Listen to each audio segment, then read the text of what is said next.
মুআজিজা এটা প্রত্যেকটা নবীর নবুয়তের এক একটা দলিল।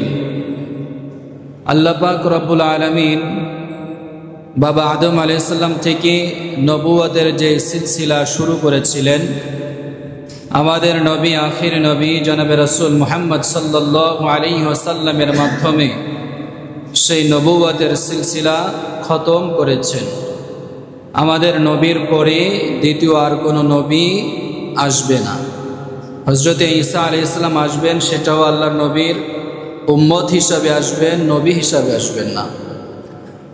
যাই হোক, বাবা আদম আলাইহিস সালাম থেকে নিয়ে আমাদের নবী পর্যন্ত যত নবী রাসূল পয়গম্বর আল্লাহ তাআলা এই পৃথিবীতে প্রেরণ করেছেন, সমস্ত নবী মানুষ ছিলেন।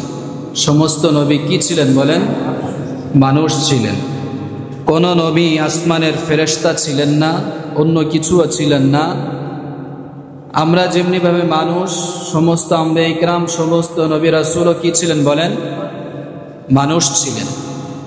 আর এই নবীদের আমরা যেমনিভাবে মানুষ, নবী রাসূলগণ ওই রকম সাধারণ কোনো মানুষ নয়।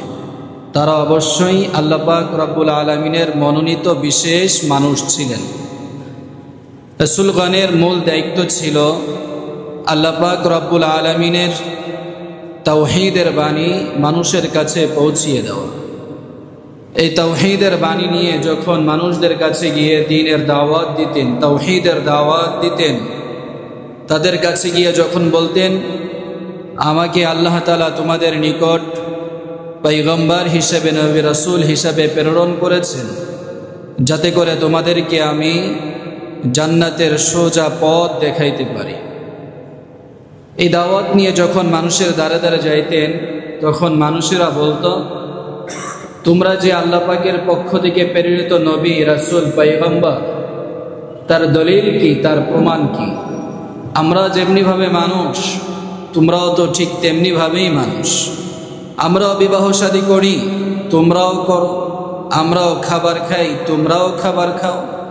আমরাও হাজত মিটাই, তোমরাও সব ধরনের হাজত ওই রকমভাবেই মিটাও। আমরাও রাতে স্ত্রী নিয়ে ঘুমাই, তোমরাও স্ত্রী নিয়ে ঘুমাও। আমরাও বাজারঘাট করি, তোমরাও বাজারঘাট করো। অর্থাৎ আমরা যেমনিভাবেই জীবনযাপন করি, চলাফেরা করি, তোমরাও তো ঠিক তেমনিভাবেই সব কিছু করো, চলাফেরা করো। তাহলে তোমরা যে নবী, তার প্রমাণ কি? এটা কিভাবে বিশ্বাস করো? এই নবীদের নবুয়ত প্রকাশের জন্য আল্লাহ তাআলা প্রত্যেকটা নবীদের সাথে একটা দুটো করে মুআজিজা দান করেছেন। যখন তারা এই ধরনের কথা বলতো, আম্বিয়া ইকরাম তখন তাদের কাছে আল্লাহর পক্ষ থেকে দেওয়া মুআজিজার বহিঃপ্রকাশ ঘটাইতেন, যেটি অন্য কোনো মানুষের পক্ষে, অন্য কোনো জাদুকরের পক্ষেও সম্ভব ছিল না।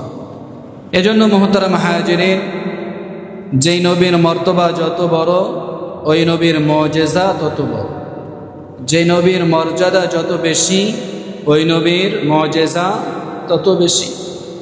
তো সমস্ত আম্বিয়া ইকরামের উপরে, সমস্ত নবী রাসূলের উপরে সব থেকে মর্যাদা কোন নবীর বেশি ছিল বলেন? আমাদের নবী মুহাম্মদ সাল্লাল্লাহু আলাইহি ওয়াসাল্লাম। তো রাসূলের মর্যাদা যেহেতু সমস্ত নবীদের উপরে ছিল, সব থেকে বেশি ছিল, এজন্য আমাদের রাসূলের মুআজিজাও সব থেকে বেশি ছিল। বলা হয়, সমস্ত আম্বিয়া ইকরামের মুআজিজাকে একত্রিত করলে যতটা না হবে, আমাদের একজন নবী মুহাম্মদুর রাসূলুল্লাহ সাল্লাল্লাহু আলাইহি ওয়াসাল্লামের মুআজিজাকে একত্রিত করলে তার থেকেও অনেক বেশি হবে। বলেন না সুবহানাল্লাহ। এক কথায় বলা যায়, আমাদের নবীর পা মোবারক থেকে মাথা পর্যন্ত পুরোটাই মুআজিজা। পুরোটাই কি বলেন? মুআজিজা। মুহতারাম হাজিরিন, আল্লাহ তাআলা এই সকল পয়গম্বরদেরকে যুগে যুগে মুআজিজা দান করেছেন। যেমনিভাবে হযরতে দাউদ আলাইহিস সালামকে আল্লাহ তাআলা মুআজিজা দিয়েছিলেন, আপনারা জানেন। দাউদ আলাইহিস সালাম যদি কখনো কোনো লোহাকে হাতের ভিতরে নিত, ওই লোহাটা মোমের মতো দাউদ আলাইহিস সালামের হাতের ভিতরে গলে যেত। বলেন না সুবহান। এ ব্যাপারে স্বয়ং আল্লাহ তাআলা কোরআনের ভিতরে ইরশাদ করেন, ওয়ালাকাদ আতাইনা দাউদ মিন্না ফাদলা ইয়া জিবালু আওযিবি মা'হু ওয়াত-তায়র وألنا له الحديد। আল্লাহ তাআলা বলেন, আমি আমার পয়গম্বরকে মুজিজা অনুগ্রহ দিয়েছিলাম। কি মুজিজা অনুগ্রহ দিয়েছিলাম? আল্লাহ তাআলা ইরশাদ করেন, আমি পাহাড়কে আদেশ করেছিলাম, পক্ষীকুলকে আদেশ করেছিলাম, তারাও যেন আমার দাউদের সাথে সুর মিলায়, তারাও যেন আমার দাউদের সঙ্গে প্রতিধ্বনিত হয়। এরপরে আল্লাহ তাআলা বললেন, ওয়ালান্না লাহুল হাদিদ।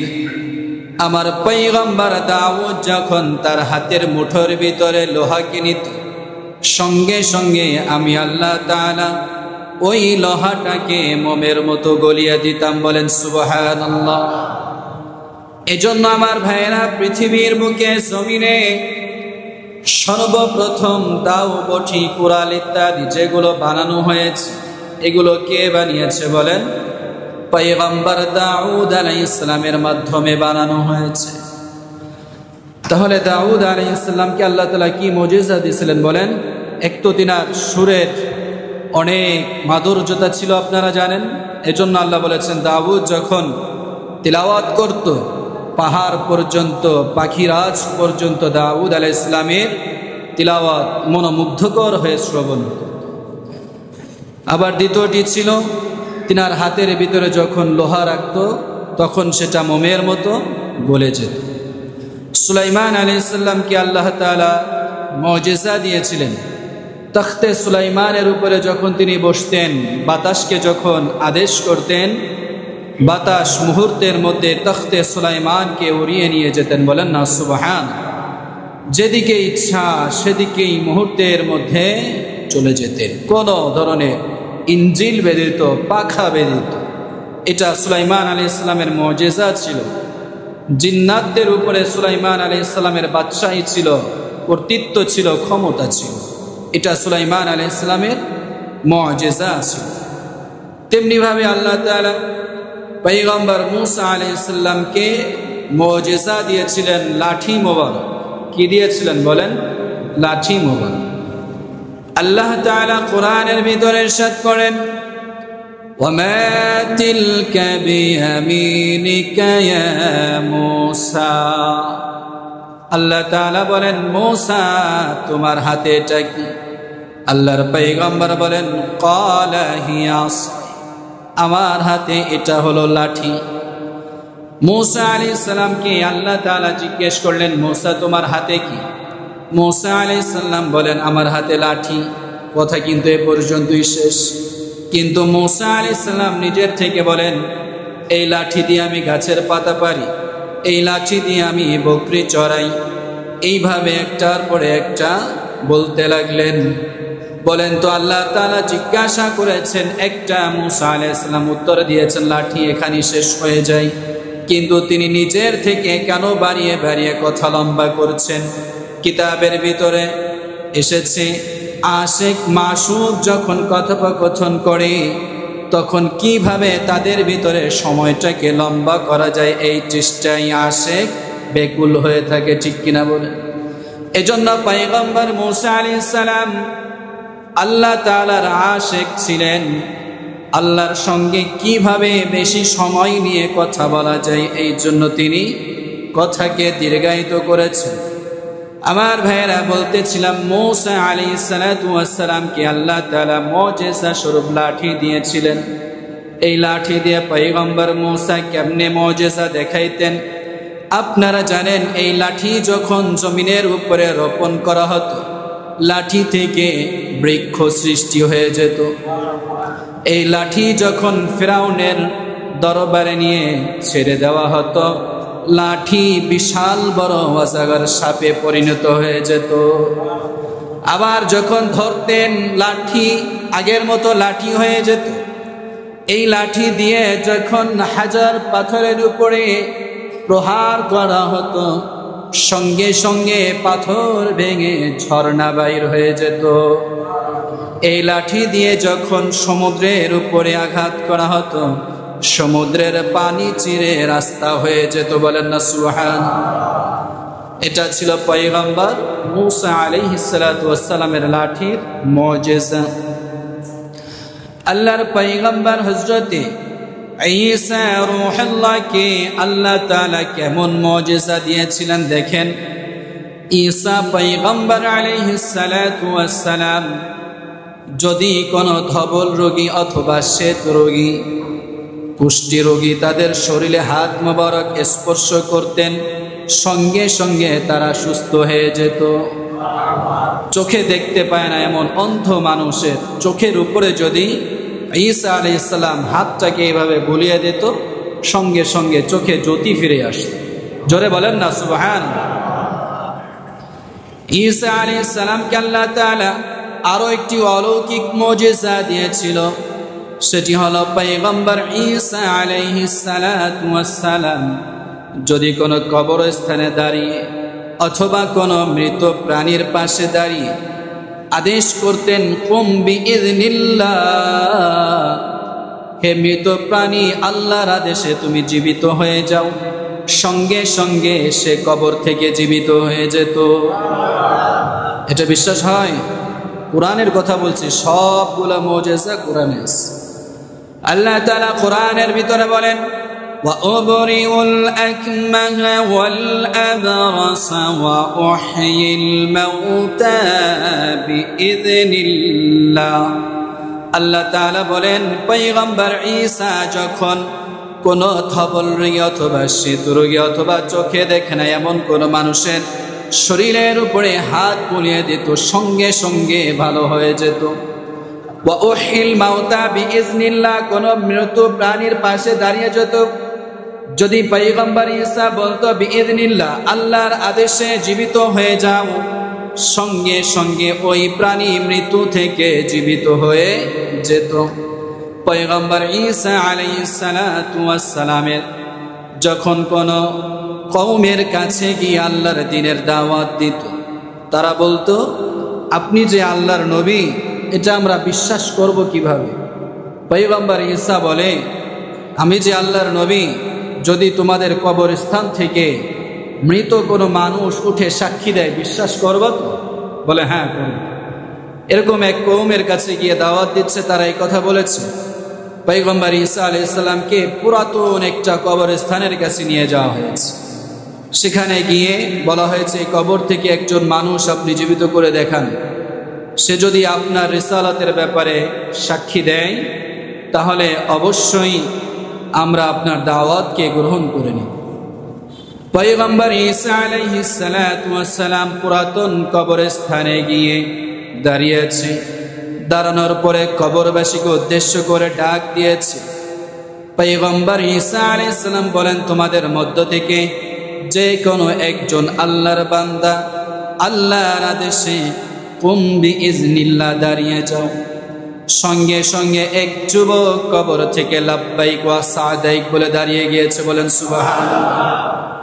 পয়গম্বর ঈসা বলে, ভাই, তোমাকে দেখে তো মনে হয় তুমি যুবক বয়সে ইন্তেকাল করেছো, চেহারাটা দেখে বোঝা যাইতেছে, কিন্তু যুবক বয়সে ইন্তেকাল করার পরে তোমার চুল দাড়ি সাদা হয়ে গিয়েছে কেন?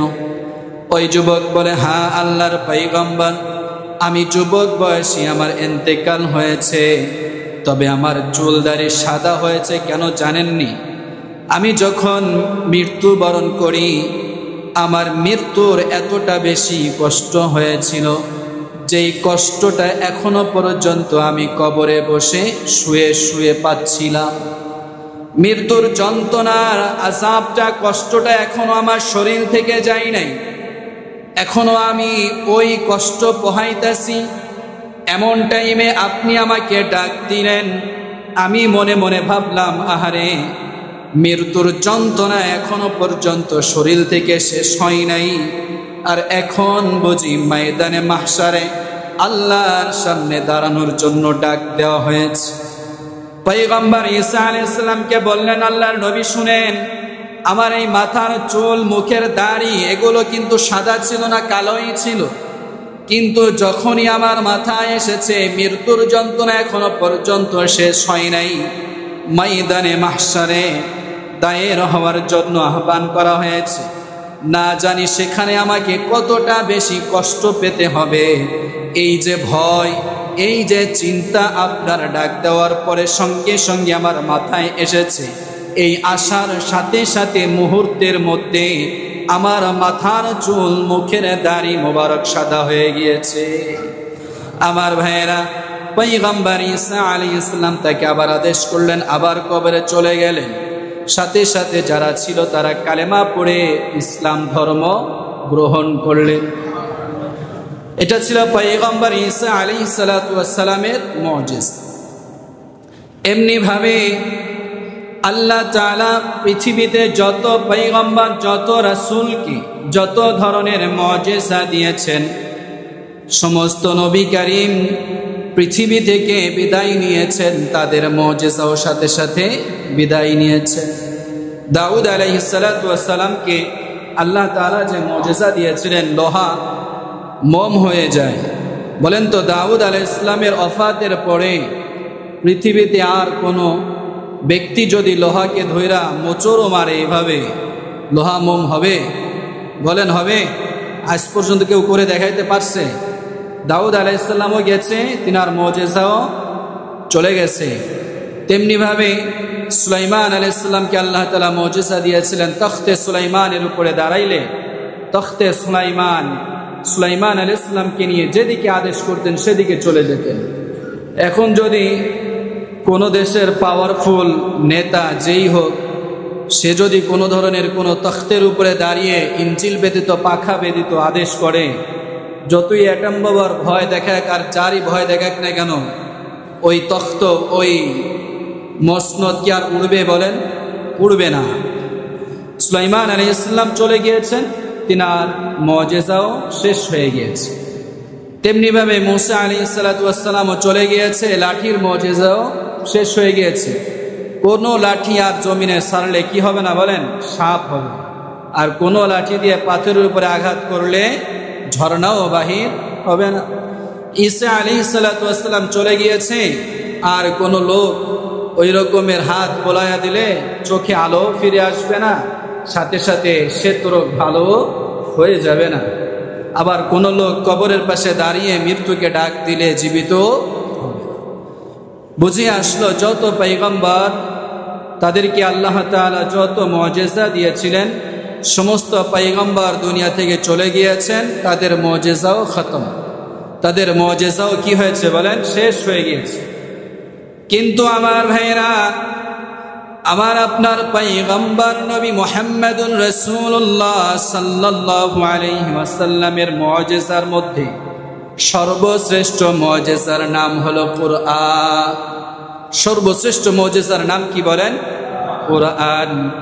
এই কুরআন রাসূলের পর থেকে নিয়ে কিয়ামত পর্যন্ত যত মানুষ আসবে তাদেরকে হেদায়েতের পথ দেখাইবে কি দেখাইবে না? বলেন, সমস্ত মানুষের জন্য মুজিজা কুরআন রয়ে গিয়েছে।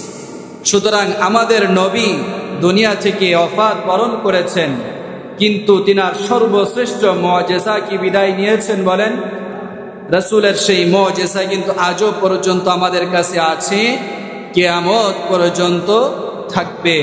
এটাই হলো রাসূল কারীম সাল্লাল্লাহু আলাইহি ওয়াসাল্লামের মর্যাদা অন্যান্য নবীদের মুজিজার উপরে। বলেন না সুবহান।